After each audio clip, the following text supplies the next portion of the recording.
कांग्रेस और अन्य विपक्षी पार्टियां क्या एक बार फिर जाति की सियासत पर सवार होकर सत्ता में वापसी का मन बना रही हैं? बीते कुछ दिनों से कांग्रेस नेताओं के जो बयान सामने आए और फिर नेमावर कांड में भीम आर्मी के चंद्रशेखर हों या दिलीप मंडल जैसे तमाम लोगों की सक्रियता भी यही कह रही है। शुक्रवार को पीसीसी चीफ कमलनाथ का राज्यपाल मंगू भाई छगन भाई से मुलाकात में SC/ST की तरफ ध्यान दिलाना भी इसी तरफ इशारा कर रहा है। बात सिर्फ इन वर्गों की नहीं बल्कि OBC के आरक्षण का मुद्दा उठाकर कांग्रेस की आगामी रणनीति को समझा जा सकता है। मैंने राज्यपाल जी से अभी भेंट करी, उन्हें अवगत कराया कि हमारे प्रदेश के अनुसूचित जनजाति SC/ST कितने असुरक्षित है। कितनी घटनाएं हुई हैं ये देश के इतिहास में नहीं हुई। राज्यपाल जी ने ट्राइबल्स के बीच में समाज सेवा का काम किया है, उनको अनुभव है समाज सेवा का। तो मैंने उनसे निवेदन किया कि आपका प्रयास रहे, आपकी प्राथमिकता रहे कि हमारे SC/ST प्रदेश के सुरक्षित रहे। OBC आरक्षण के बारे में हमने ही कदम उठाया था और मैं ये उम्मीद करता हूँ, मांग करता हूँ सरकार से कि इसे जो हमने नीति बनाई थी ये इसको लागू करें। कांग्रेस के ज़माने में 27% OBC को आरक्षण, 10% सवर्णों को आरक्षण देने के हमने प्रस्ताव तो पारित कर दिए थे, लेकिन ये सरकार पूरी तरह से फेल है। ये दोनों मामले में कुछ नहीं कर पा रही। कांग्रेस भले राज्य सरकार पर आरोप लगाए, लेकिन इन वर्गों की चिंता बीजेपी को भी है। कुछ दिन पहले कार्य समिति में भी इसी को लेकर प्रदेश प्रभारी ने चर्चा की थी और अलग से इन वर्गों से जुड़े मोर्चों की बैठक में रणनीति बनी थी, लेकिन कांग्रेस के सवाल पर बीजेपी ने पलटवार किया है। दया आती है कमलनाथ जी के व्यक्तित्व पे। इतनी आयु होने के बावजूद दिन भर झूठ बोलना, पैनिक क्रिएट करना समाज में, ये कमलनाथ जी का शगल बन गया, आदत बन गई है। चाहते तो राज्यपाल महोदय को कमलनाथ जी ये भी बताते कि पिछड़ा वर्ग को जो 27% आरक्षण नहीं हो पा रहा है उसके पीछे मेरी भूमिका है। कोर्ट में इसके खिलाफ याचिका लगी, उस याचिका के विरुद्ध अपना पक्ष रखने के लिए कमलनाथ जी भी नहीं गए, उनके वकील भी नहीं गए। 1 साल तक क्यों नहीं गए? माननीय न्यायालय में उसमें रोक लगी हुई है। कोई भी सरकार इसमें क्या करेगी? जहां तक प्रश्न वर्तमान सरकार का है, शिवराज जी की सरकार का है, शिवराज जी बहुत स्पष्ट कर चुके हैं कि पिछड़ा वर्ग के हितों को हम प्रभावित नहीं होने देंगे। जिस समाज को हमने 70 साल बेवकूफ बना के मतदान लिया, वो समाज बीजेपी के साथ खड़ा हुआ है। अगर हमारा समाज इनके साथ होता तो हम लोग सरकार में होते क्या? आज पूरा अनुसूचित जाति, अनुसूचित जनजाति, OBC समाज भारतीय जनता पार्टी के साथ खड़ा हुआ है, इसलिए आप सरकार में नहीं है। तो ये फरेब और झूठ फैलाने का काम कमलनाथ जी अब कर रहे हैं। जाति पर सियासत कोई नई बात नहीं है। राजनीतिक पार्टियां समय समय पर अपने समीकरण बिठाती रहती हैं। अब चुनाव 2023-24 में होना है, उससे पहले जो दिखाई दे रहा है तो लगता यही है कि बात विकास की नहीं जाति की होगी। लेकिन बड़ा सवाल, आखिर कब तक ये सब? Bureau report, IND 24।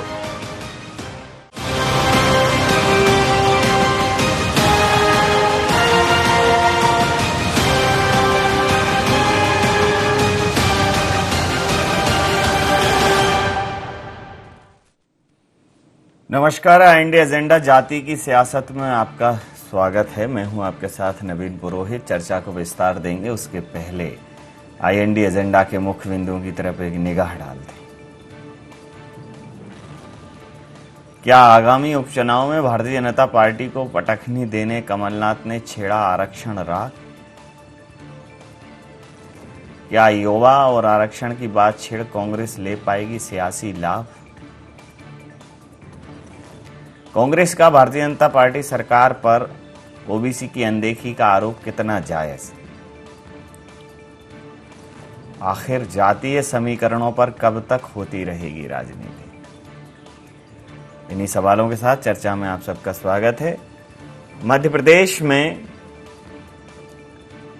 जातिगत विषयों को लेकर राजनीति काफी तल्ख होती जा रही है। अभी नेमावर में एक अनुसूचित जनजाति के परिवार के साथ एक दुखद घटनाक्रम हुआ, तो तमाम संगठन और विपक्ष सरकार पर हमलावर है कि कानून व्यवस्था पूरी तरह से चौपट है। वहीं OBC की अनदेखी का आरोप भी लगाया। राज्यपाल को शिकायत की नेता प्रतिपक्ष कमलनाथ जी ने कहा कि 27% आरक्षण देने की बात कही थी लेकिन शिवराज सरकार इस पूरे मामले पर चुप्पी साधे हुए है और एक बड़े वर्ग को उसका जायज़ फायदा नहीं मिल पा रहा है। भारतीय जनता पार्टी कह रही है कि कांग्रेस सिर्फ जाति की राजनीति करती है और वर्तमान समय में यह दोहा अप्रासंगिक है कि जात न पूछो साधु की, पूछ लीजिए ज्ञान। अब तो जात पूछो वोटर की और उस पर दे दो ध्यान। वैसी स्थिति है कि किस जातीय समीकरण को साधकर कौन सा राजनीतिक लाभ लिया जा सकता है, वर्तमान में यह बहुत ही महत्वपूर्ण हो गया। तो इसी मुद्दे पर करेंगे चर्चा। हमारे साथ चर्चा में शामिल हैं केपी त्रिपाठी जी, भारतीय जनता पार्टी से विधायक हमारे साथ हैं। नमस्कार। कुणाल चौधरी जी, कांग्रेस विधायक हमारे साथ हैं। सुशील शर्मा जी, वरिष्ठ पत्रकार हमारे साथ हैं। आप समस्त महानुभावों का बहुत बहुत स्वागत। कुणाल जी, मामला कोर्ट में है ओबीसी को 27% आरक्षण देने का, और भारतीय जनता पार्टी कह रही है कि जब आपने ये आरक्षण दिया था तो इसके विरुद्ध याचिका थी, उस याचिका के विरुद्ध आपने कोई कदम ही नहीं उठाए। जो रोक लगी उसको हटवाने के लिए आपने कोई कवायद नहीं की, बस एक पॉलिटिकल स्टंट चल दिया। देखिए, पहली बात तो मैं आरक्षण की व्यवस्था को बताता हूँ। मध्य प्रदेश की आपको स्थिति को समझना पड़ेगा कि ये मध्य प्रदेश जहाँ पे 21% एसटी की जनसंख्या, उनको 20% आरक्षण है, एससी की 16%, उनको 15% आरक्षण है, लगभग 50 से 54% ओबीसी की जातियां हैं जिसको बढ़ा दिया गया। जो भारतीय जनता पार्टी ने लगातार जातियां तो ओबीसी में डालते गए पर आरक्षण को नहीं बढ़ाया, और 14% आरक्षण है। और आज की तारीख में जो भी पिछली बार जो हुआ था जनरल कैटेगरी का भी 13% जनसंख्या है, उनको 10% आर्थिक आरक्षण उस पर भी हो गया। मैं एक ओबीसी वर्ग में आता हूं, पर मुझे भी जो आर्थिक आधार पर, मेरे father food corporation of India में थे, तो मुझे कभी इसका लाभ नहीं मिला, क्योंकि आर्थिक आधार पर क्रीमी लेयर के रूप में मैं भी बाहर था। और ये बात माननीय कमलनाथ जी से जब मैं बात हुई, हमने जब बात रखी, तो कमलनाथ जी ने सहजता के साथ कि जब इससे पहले की कई बार बातें करते हैं कि इससे पहले क्यों नहीं करा, क्योंकि 49% की कैप थी कि भैया 50% से ज्यादा आरक्षण नहीं होता। जब जनरल के लिए 10% बढ़ सकता है तो ओबीसी के लिए भी बढ़ाने की बात हुई, और यही करके माननीय कमलनाथ जी ने ओबीसी को आरक्षण देने का काम किया। 15 साल सरकार में शिवराज जी रहे, जो ओबीसी के नाम पे मुख्यमंत्री बनते रहे, चाहे शिवराज जी हो, चाहे बाबूलाल गौर साहब हो, चाहे उमा भारती हो, हमेशा राजनीति ओबीसी का लाभ लेने की कोशिश करी, पर ओबीसी को क्या लाभ दिया जाए इसके प्रति कोई काम नहीं किया। कमलनाथ जी आए, उन्होंने, और इससे पहले अगर देश में भी कोई आरक्षण दिया था, कोई ने आरक्षण मध्य प्रदेश और देश को दिया था, तो वो अर्जुन सिंह जी की देन थी, जो ओबीसी की जातियों को 27% और पहले मध्य प्रदेश में और देश के अंदर जो आरक्षण की व्यवस्था कराई थी, तो वो कांग्रेस पार्टी और देश में दिया गया था। जब मध्य प्रदेश का अनुपात देश के बराबर कर दिया, तो यह आपको आश्चर्य होगा कि याचिका लगाने वाले कौन थे। यही भारतीय जनता पार्टी के विचार के लोगों ने याचिका लगाई, और कहीं ना कहीं उस पर वो लगवाने का काम करा। हमारी सरकार चली गई, हमारी सरकार थी, हमने पैरवियां करी। इसके बाद भारतीय जनता पार्टी 1.5 साल हो चुके हैं, 1.5 साल में वकीलों को रोकने का काम कर रही है, जो सरकार की तरफ से इनपुट जाना चाहिए उसको रोकने का काम कर रही है। और कहीं ना कहीं मध्य प्रदेश का दुर्भाग्य है कि मुख्यमंत्री तो ओबीसी के नाम पे बन सकते हैं, पर उसके अंदर जो व्यवस्था है, क्योंकि आप चीजों को समझिए, आरक्षण व्यवस्था जिसकी जितनी आबादी, आज मैं अगर 54% आबादी में आते हैं हमारे पर, और उनको सिर्फ 14% आरक्षण है, और वही जनरल कैटेगरी में 13% लोगों में 10% आरक्षण, मतलब 8% आरक्षण जिनके पास आर्थिक आधार पे होगा, तो उनको भी मिलना चाहिए। तो ओबीसी को भी अधिकार है, हर व्यक्ति को अधिकार है, उसके अधिकारों के प्रति जो सजगता। लेकिन क्या सबको आरक्षण आर्थिक आधार पर है? बिल्कुल, मैं आपसे कह रहा हूं कि देखिए, आप प्रदेश की स्थिति भी समझिए, आप उसका खान पान भी समझिए, उन परिस्थितियों को समझिए, आदिवासियों के अंचल को समझिए, दलित परिवारों को समझिए, आप उन परिस्थितियों को समझिए कि किन परिस्थितियों के साथ उनको। मैं वही तो कह रहा हूं, तो नहीं हो सकता है कि किसी एक पर्टिकुलर समुदाय में आर्थिक रूप से कमजोर लोग ज्यादा हों तो उनको ज्यादा मिल जाएगा, लेकिन आधार तो एक बनाओ। नहीं, आधार है ना, बिल्कुल स्पष्ट है। ओबीसी के अंदर भी क्रीमी लेयर को नहीं मिलता है। क्रीमी लेयर मतलब जिनका आर्थिक आधार ज्यादा मजबूत है उन लोगों को नहीं मिलता। मैं खुद बता रहा हूं, मैं ओबीसी में आता हूं, मैंने बी करा, एमटेक करा, मुझे कोई स्कॉलरशिप नहीं मिली क्योंकि मेरे father food corporation of India में थे, तो मैं क्रीमी लेयर की, उनकी कोई बहुत बड़े पद पे नहीं थे, पर उसके बावजूद मुझे नहीं मिल पाता था। पर जो अधिकार है वंचित लोगों का, कि आपने 54% आबादी को आपने 14% में समेट दिया, 13% आबादी को आपने 10% कर दिया, और उसमें आर्थिक आधार सकते हैं, 8% लोग आएंगे। तो क्यों दिक्कत है इसमें, क्यों समस्या है, क्यों भारतीय जनता पार्टी किसानों की और पिछड़ों की विरोधी पार्टी है? किसान और पिछड़ा विरोधी बता रहे हैं आप, और जबकि भारतीय जनता पार्टी तो इन दोनों मसलों पर कहती है कि वो इनकी सबसे बड़ी पैरोकार करने वाली पार्टी है। त्रिपाठी साहब, कितना सहमत हैं इस कैलकुलेशन से आप? जी, जहां तक कांग्रेस पार्टी का सवाल है, पिछड़ों और दलितों को लेकर 70 साल तक इनकी सरकारें रही हैं केंद्र में, और मैं इनके बारे में 2 लाइनें कहना चाहूंगा कि ये ले सके न था आसमान ताकते रहे, दिलों के दरमियां पड़ी दरारें नापते रहे। ये पूरी तरह से जब चुनाव आता है, देश में फूट डालने का, जातियों के आधार पर, धर्म के आधार पर फूट डालने का काम कांग्रेस पार्टी करती है। 27% जो पिछड़ा आरक्षण है मध्य प्रदेश का, जहां तक सवाल है, 1 साल तक इन्होंने जवाब नहीं देकर इनकी सरकार रही, इसको लिंगारान किया। इससे साफ जाहिर होता है कि इनकी मंशा बिल्कुल ठीक नहीं थी। ये सिर्फ सिगूफेबाजी करने के लिए, इसका राजनीतिक लाभ लेने के लिए ये इसको करना चाहते हैं। जहां तक कुणाल भाई को मैं बताना चाहता हूं, संविधान के अनुच्छेद 15 में आरक्षण का प्रावधान पूरा उसका वर्णन किया गया है कि किसी जाति, वंश, जन्म स्थान, ऐसा 5-6 कैटेगरी है जिनके आधार पर भेदभाव नहीं किया जाएगा सरकार के द्वारा। उसी के तहत हमारे देश में आरक्षण मिलता है। जहां तक ये कह रहे हैं कांग्रेस पार्टी, अर्जुन सिंह हमेशा पिछड़ों को आरक्षण देने में, मैं इनको बताना चाहता हूं, अपनी जानकारी दुरुस्त कर लें कि मंडल कमीशन की रिपोर्ट वर्षों तक कांग्रेस पार्टी की सरकार ने रोके रखा, दबा के रखा, और जब बीपी सिंह के नेतृत्व में भारतीय जनता पार्टी की सरकार बनी तब मंडल कमीशन को लागू किया गया, और तब जाके 27% इन्हीं पिछड़ों और SC/ST को आरक्षण दिलाने का काम भारतीय जनता पार्टी की तत्कालीन सरकार ने किया था। जिससे पूरी तरह से पता चलता है कि भारतीय जनता पार्टी चाहे आरक्षण के मामले में हो और चाहे उनके समग्र विकास के मामले में हो, प्रधानमंत्री आवास जैसी योजना, सबका साथ सबका विकास हमारी भारतीय जनता पार्टी का नारा है।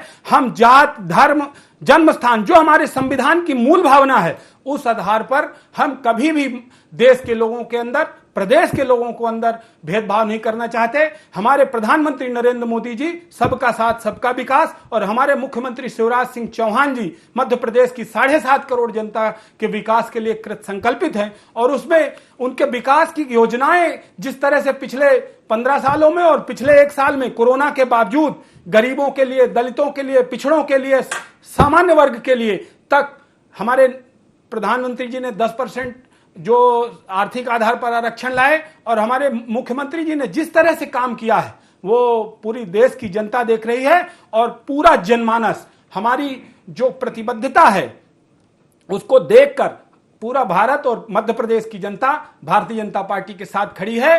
कांग्रेस को इससे कुछ हासिल नहीं होने वाला है। पूरे उनका पर्दाफाश हो चुका है, वो बेनकाब हो चुके हैं। जी, समझ लेता हूं। सर, एक ही विषय पर आपने 2 पहलू सुने सुशील जी, और जिस प्रकार से कुणाल चौधरी जी ने जो एक स्टैटिस्टिक्स दिया है कि कितनी किसकी संख्या है और किसको कितना आरक्षण है, बड़ा गहन अध्ययन किया है इन्होंने, और 14 से 27% पे ले आई थी भारतीय जनता पार्टी। जब विपक्ष में थी तब कांग्रेस की सरकार ने ये निर्णय लिया था कि 14 से 27% किया जाए, लेकिन भारतीय जनता पार्टी कह रही है कि इस निर्णय को स्वयं कांग्रेस के कारण ही तो ये निर्णय फलीभूत नहीं हो पाया। मुद्दा ये नहीं है कि निर्णय फलीभूत हो पाया नहीं हो पाया, मुद्दा ये है कि क्या कोर्ट में लंबित है, कोर्ट में मामला चल रहा है। मुद्दा ये है कि क्या ये 27% होना चाहिए, और क्या इस आधार पर होना चाहिए कि किसकी कितनी जनसंख्या है। इस पर भी अच्छा जी सुशील जी। नवीन जी, ये भारतीय लोकतंत्र या जो भी संविधान में जैसी व्यवस्था के बड़ा आश्चर्यजनक पहलू। देखिए, मध्य प्रदेश में इस बात पर मांग की जा रही है कि बहुसंख्यक है, पिछड़ा वर्ग, तो उनको आरक्षण दिया जाना चाहिए। संविधान में यह भी प्रावधान है कि अल्पसंख्यकों को भी जो है सुविधाएं दी जानी चाहिए। तो ये जो दोहरा, मतलब जो कम है उनको भी आरक्षण और जो अधिक है उनको भी आरक्षण। मैं आरक्षण के खिलाफ नहीं हूं, लेकिन उन लोगों को आरक्षण जरूर मिलना चाहिए, कोई किसी भी तबके के हो, यदि निर्धन है, गरीब हैं, और उनको अवसर मिलना जरूरी है। क्या सरकार ने अभी तक जितने आरक्षण दिया SC/ST को, उनमें से कितने वर्ग का भला हो गया? हमने तो ये देखा है कि एक बार जिसको आरक्षण मिल जाता, जिस परिवार को, उसी परिवार के लोग लगातार वृद्धि करते जाते हैं, वही आरक्षण का लाभ देते रहते हैं। बाकी जो समाज का जो पिछड़ा वर्ग, जो अति पिछड़ा, जो दलित समुदाय है, आदिवासी है, वो वहीं का वहीं बना रहता है। तो आरक्षण में पिछड़ा वर्ग में जरूर क्रीमी लेयर लाया है, लेकिन SC ST में अभी भी क्रीमी लेयर नहीं है। तो ये एक बहुत बड़ा दुर्भाग्यजनक पहलू है। दूसरी बात यह है कि देखिए, आरक्षण के नाम पर राजनीति की जाती है, चाहे वो बीजेपी हो चाहे कांग्रेस हो। हमें यह नहीं भूलना चाहिए कि मध्य प्रदेश में एक पूर्व मुख्यमंत्री ने दलित एजेंडा लेके आए थे, लेकिन उस आधार पे क्या वो चुनाव जीत पाए थे? क्या परिणाम हुआ था? तो अब आप फिर वापस उसी आरक्षण के राग से अगर आप चुनाव वैतरणी पार करना चाहते, दोनों ही दलों का हिसाब किताब ऐसा है। आप सोचिए, जब आपने 27% आरक्षण निरस्त हुआ, आपने फिर दे दिया, तो फिर कोर्ट में लंबित क्यों है? अर्जेंट हियरिंग क्यों नहीं करवाई जाती? किसकी तरफ से लापरवाही है? सरकार की, दोनों सरकारों की मंशा पे सवाल है। आप देखिए, इस आरक्षण के पर फैसला न होने के कारण न केवल आरक्षित वर्ग के अधिकारी जो रिटायर हो रहे वो परेशान है, बल्कि सामान्य वर्ग के लोग भी अधिकारी परेशान है, उनके प्रमोशन नहीं हो रहे। और सरकार एक दुविधा में एक नया फार्मूला निकाल रही कि हम इनको कैसे जो है वेतनमान तो दें पर पद नहीं दे पा रहे हैं। तो ये जो पूरी जो राजनीतिक लाभ लेने की दोनों दलों की कोशिश है, ये दोनों दलों की मिलीजुली राजनीति का नतीजा है कि आज आरक्षण के मामले में मध्य प्रदेश इतना बुरा फंसा हुआ है। जी त्रिपाठी जी, आप कुछ कहना चाह रहे थे अब इस प्रतिक्रिया के बाद? जहां तक ये आरक्षण का पेच है, जैसा मैंने कहा कि ये कोर्ट में मामला फंसा हुआ है। मंडल कमीशन का सिफारिशें लागू होने के बाद 1992 में सुप्रीम कोर्ट का एक फैसला आया था, जिसमें 9 जजों की बेंच ने 6-3 की बहुमत से एक फैसला दिया था कि देश में आरक्षण 50% से ज्यादा नहीं होगा। अभी महाराष्ट्र में मराठों को जब आरक्षण 16% बढ़ाया गया, तो फिर से वही हाई कोर्ट ने उसको जायज ठहराया और सुप्रीम कोर्ट में उसका पुनरीक्षण करने के लिए अभी सुप्रीम कोर्ट ने एक्सेप्ट किया है। और जब वो 11 जजों की बेंच बैठेगी और इससे अधिक बहुमत से जब वो पुनरीक्षण का प्रस्ताव स्वीकृत होगा, उसके बाद ही ये प्रक्रिया हमको ऐसा लगता है कि कानूनी रूप ले पाएगी। तब तक, जब तक ये सुप्रीम कोर्ट में पुनरीक्षण नहीं हो जाता, वहां नए सिरे से रिव्यू नहीं हो जाता, नए सिरे से कोई फैसला नहीं आ जाता, सिर्फ और सिर्फ ये कांग्रेस पार्टी की सिगोफेबाजी का काम है। भारतीय जनता पार्टी पिछड़े वर्गों के लिए, SC ST के लिए पूरी तरह से उनके विकास के लिए कृतसंकल्पित है। तमाम योजनाएं, चाहे हमारी प्रधानमंत्री आवास योजना हो, चाहे उज्ज्वला योजना हो, चाहे हमारे मुख्यमंत्री मजदूर सहायता योजना हो, इस तरह की तमाम योजनाएं जो हमारे हर वर्ग के विकास के लिए पूरे मध्य प्रदेश और देश में चलाई जा रही हैं, जिनसे हम पूरी तरह से उनका जीवन स्तर ऊपर उठाने में, समाज के अंतिम छोर पर खड़े हुए व्यक्ति को सबकी बराबरी पर लाने के लिए पूरी तरह से भारतीय जनता पार्टी सरकार कृत संकल्पित है। और पूरी तरह से सारे चिट्ठी लिखी है कमलनाथ जी ने, चिट्ठी लिखी है राज्यपाल जी को, आए हुए अभी 1 दिन ही हुआ है और चिट्ठी लिखी है उन्होंने कि आरक्षण से वंचित करके रखा हुआ है सरकार ने। इनके बारे में तो बेनकाब चेहरे हैं, दाग बड़े गहरे हैं। टूटता तिलिस्मा सच से भय खाता हूं, गीत नहीं गाता हूं, गीत नहीं गाता हूं, इनकी ऐसी स्थिति है। इसीलिए ये मात्र सिगूफेबाजी का काम कांग्रेस पार्टी और कमलनाथ जी कर रहे हैं। दाग बहुत गहरे हैं। वैसे कुछ दाग अच्छे भी होते हैं अगर सही चीजों के लिए लग जाएं तो। देखिए, मुझे लगता है कि इनकी बातों में कोई दम तो है नहीं, क्योंकि पहले 15 साल इन्होंने देने की कोशिश नहीं करी और सिर्फ उस पर राजनीति करी।